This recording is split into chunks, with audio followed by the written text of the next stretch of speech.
Yeah, welcome to this video about the final round of the Biel tournament in Switzerland played today. The tournament is over, and let's mention briefly the situation before the last round, because it was rather tight at the top. We had Carlsen leading by 1 point ahead of Anish, Giri and Wang, who played each other. So the situation is basically, if Carlsen wins, he wins the tournament. If he draws, then Giri and Wang could win it if this game has a decisive result. And also Nakamura was playing against Bologan basically for Elo points, not for the tournament victory anymore. Carlsen was playing Bacro, and it was a long game. He tried everything till the end, but it ended in a draw. I think at one point, at least I read something that even Magnus was in trouble at some point. So he didn't manage to win, and therefore winning the tournament outright. You need to remember that this is this, in my eyes, pretty weird 3-point scoring system. I will say something about it at the end of the video.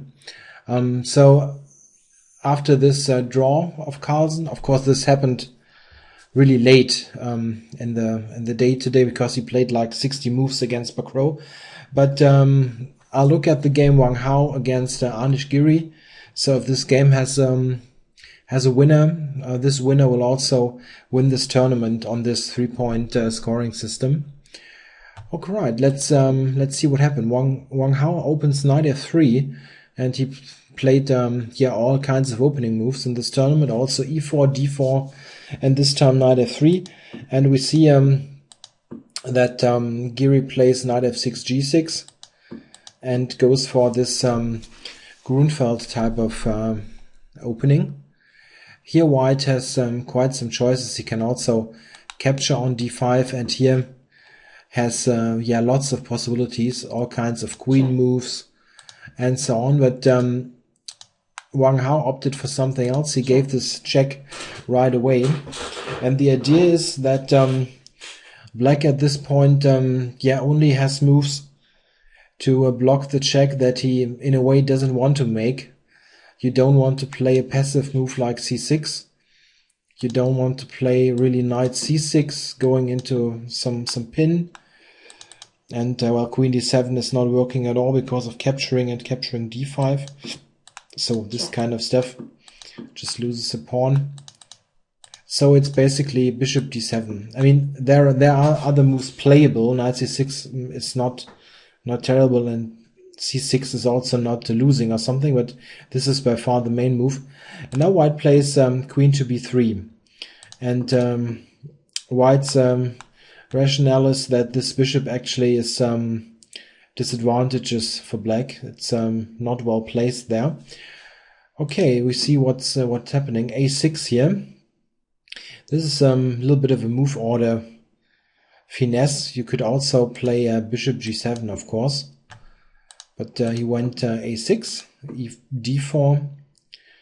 Here white has alternatives. He can also play other stuff, g3 or something, but I don't want to do a long opening server here. Black playing b5, gaining some ground on the queen side.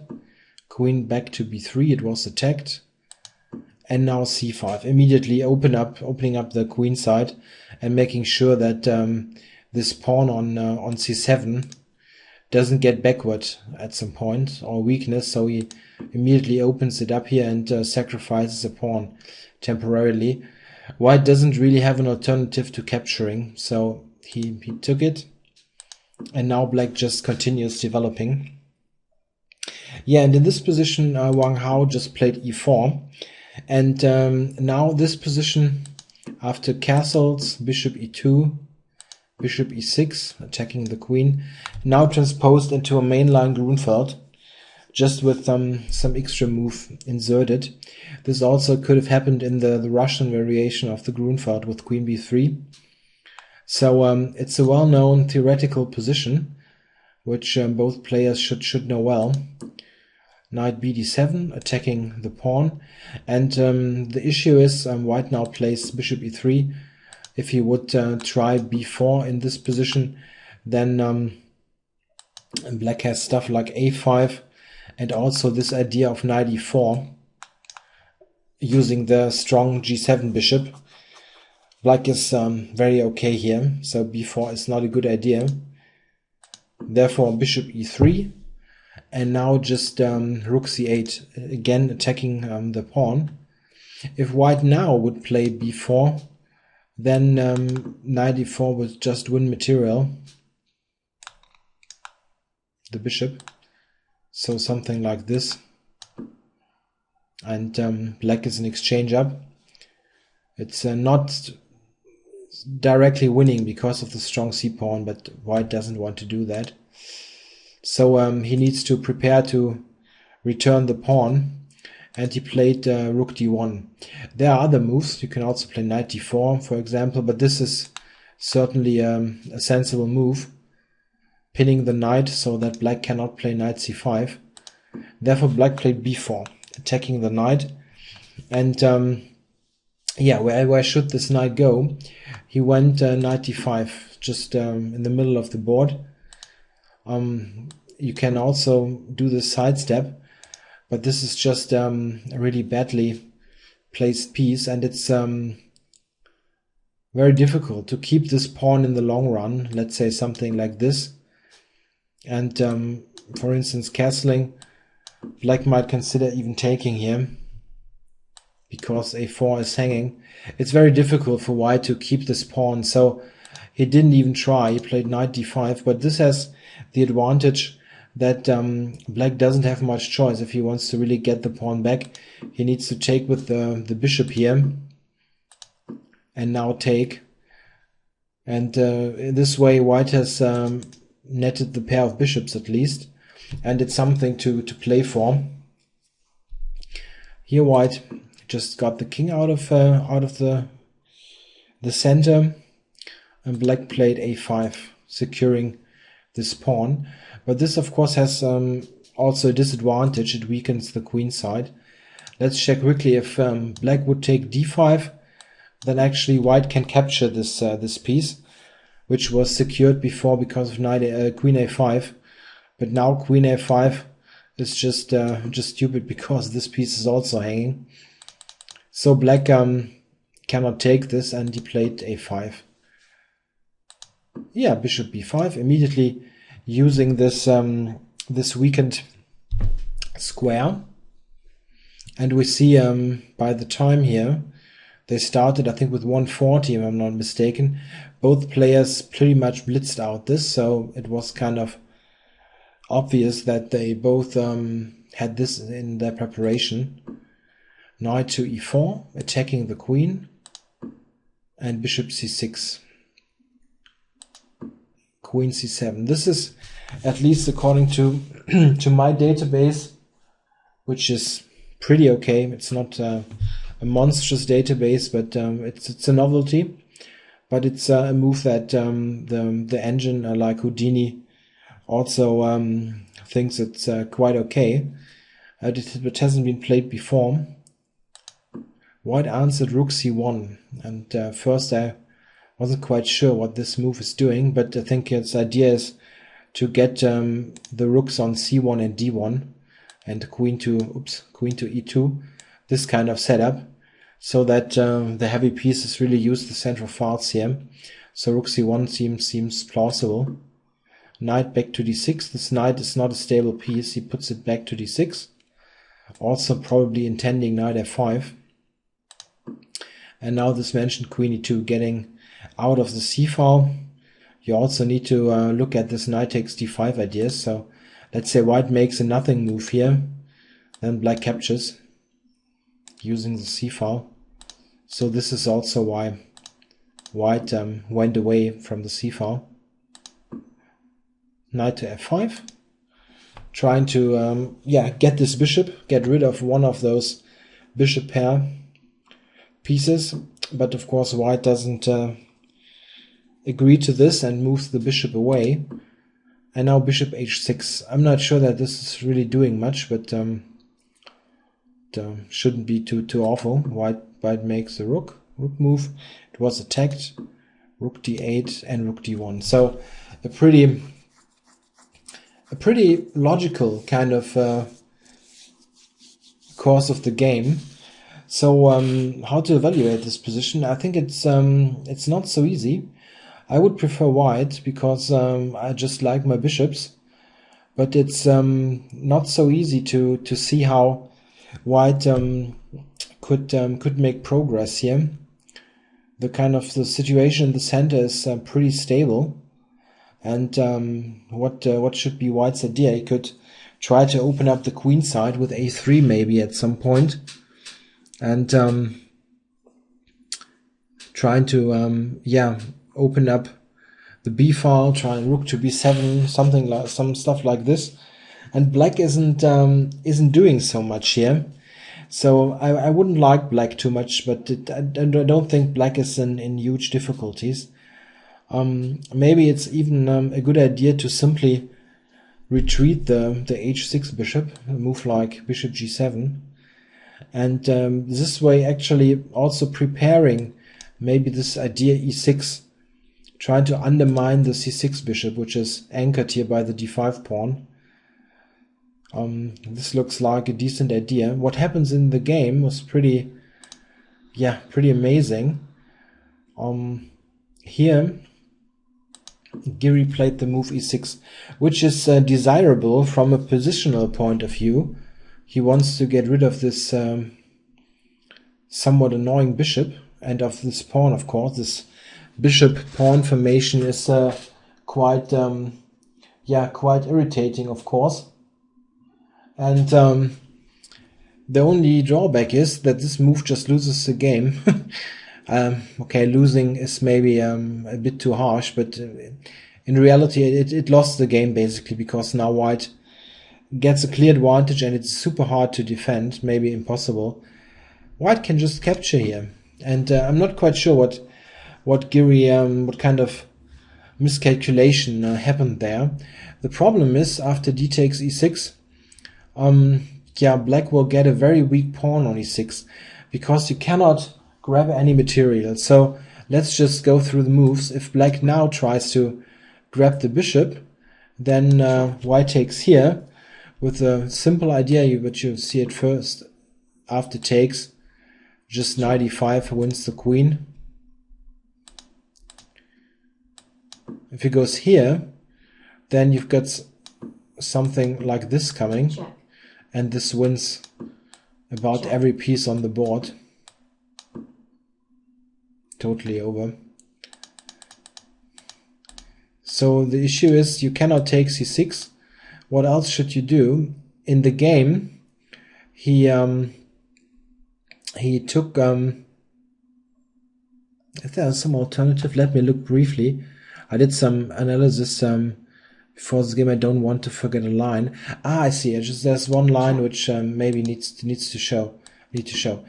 Taking here, and after this we had this, right? This is winning, or rook d8, queens. Yeah, this wins. But black can also go to h8, and this is rather neat actually. Taking on d8, rook d8, and now the very strong move bishop e7. Maybe this is what he overlooked. This is possible. Or actually this, and there's also a very nice point here. If black takes the bishop now, you have no chance to save the game by taking here, because this is a very strong intermediate check, winning immediately. It's even checkmate. I just saw this, and takes on e8 is a mate here. So after bishop e7, black actually needs to take, and then there's the very nice point, takes, and now the very strong move g4. This e10s g5, winning a piece, and if black takes on g4, you've got queen e8 coming. And if black takes, you got a new queen, and after king move, you just grab this and are completely winning. There's also these kind of things coming, so completely over. Yeah, e6 really was a huge blunder. quite surprisingly. Maybe, I don't know, matter of nerves or some simple miscalculation. It happens after this. It was a tournament at 10 rounds, 10th round now, and these 9 rounds before, I guess, were really tiring because there weren't any quick draws or easy games. They were fighting really hard in this tournament, and maybe this explains the miscalculation here, because after taking, Black doesn't really have anything else than accepting this kind of structure. You also couldn't take here, just to show it. It's rather similar. Taking here, and after King H8, there's the funny move Bishop D4, and it's just over again. Some stuff like this.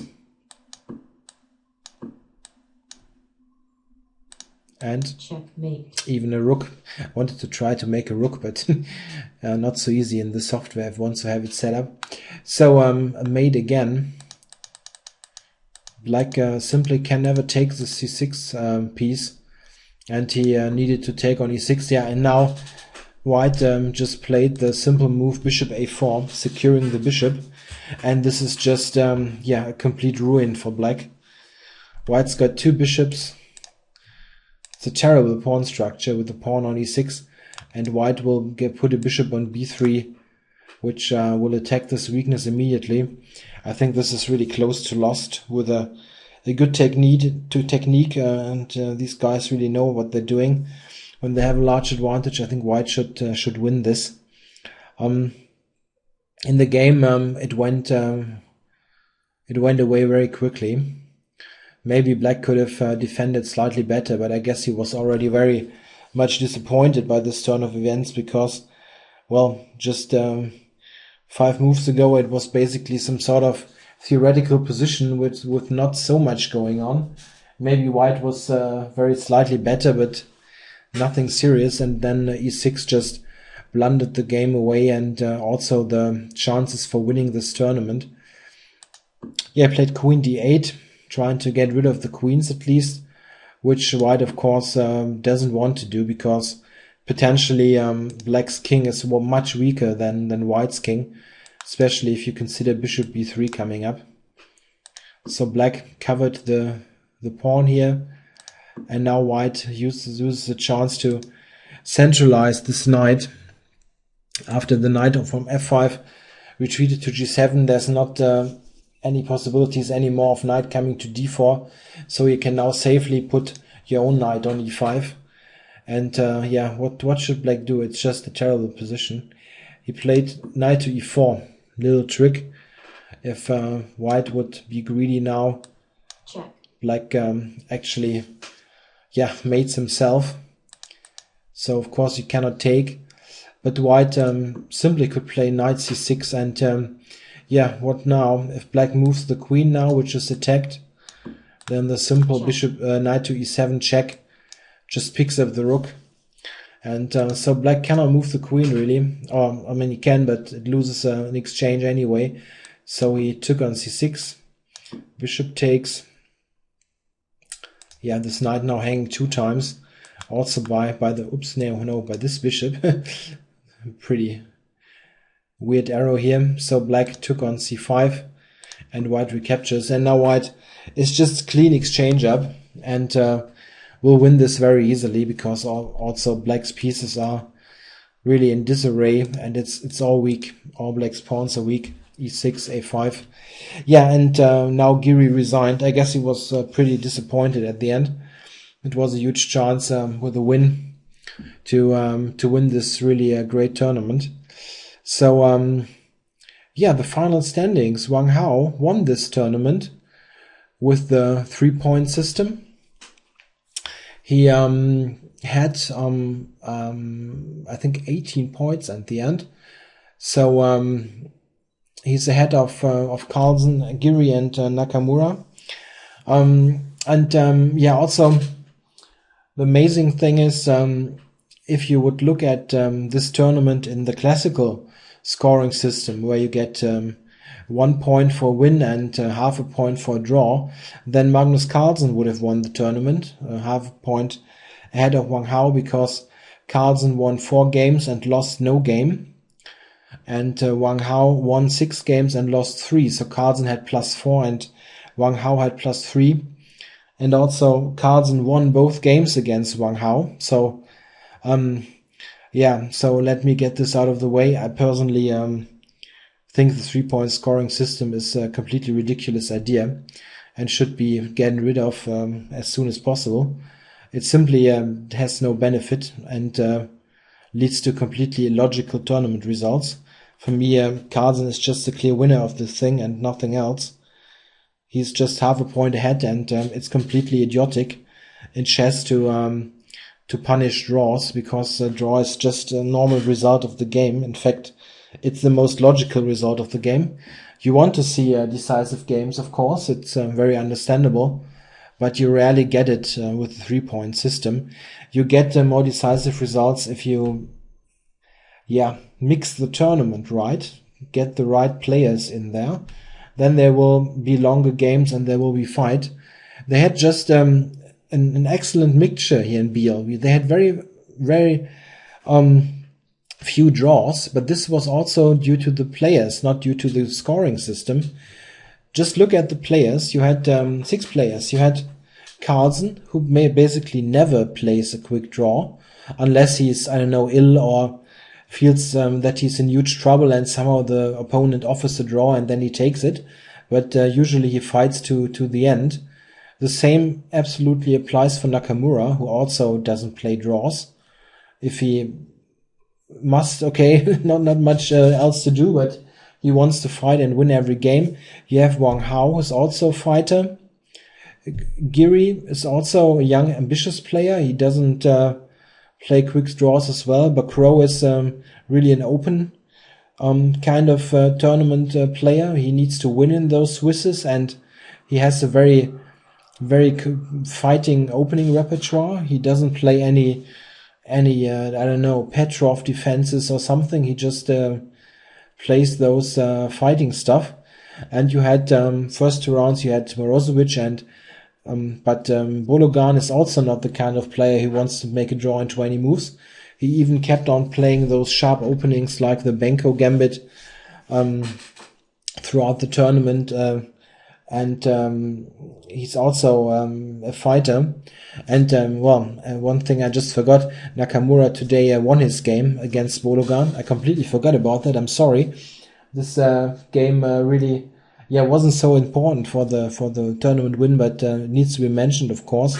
Bologan again played the Benko Gambit, the Volga Gambit, but Nakamura played the same line that Carlsen played, and won at the end, a pretty longish end game. I didn't really analyze the game. It seemed to me that Nakamura had advantage throughout, but it was just a quick glance. So if I'm mistaken there, it wouldn't surprise me. All right, so I was just trying to make a statement about the 3-point system. I think it's really completely silly idea. I think tournaments will do it, and usually it doesn't make a big difference, but once in a while you simply get a tournament result like this today, which simply doesn't make any sense. Still, congrats to Wang Hao, of course. He played an excellent tournament. I mean, he won 6 games, which is pretty much unbelievable on this kind of level. He also lost 3, of course, and a couple of these losses were pretty drastic. I think the first against Carlsen was pretty clear one, and still winning all those games, he proved to be a true fighter and a very capable defender. Also, he was worse in quite some games, but managed to win even some of them. So to sum it up, absolutely a great tournament with great fighting chess. At very often I could have shown more than one game, but time is limited. I hope you enjoyed it, this coverage of the tournament, and I think I'll do more of these kind of video annotated games from the day, like from ongoing tournaments. I'll do some of these maybe for the Olympiad coming up at the end of August in about 4 weeks. And there's also the Russian Super Final coming up. If there's a nice game, I will feature this, but I won't do a daily feature for the Russian Championships. I think it's an interesting tournament. I just feel like it's more interesting if you have a bit of a mixed field. A national championship, I think, isn't so thrilling often. Okay, yeah, thanks for watching, and talk to you soon with new stuff.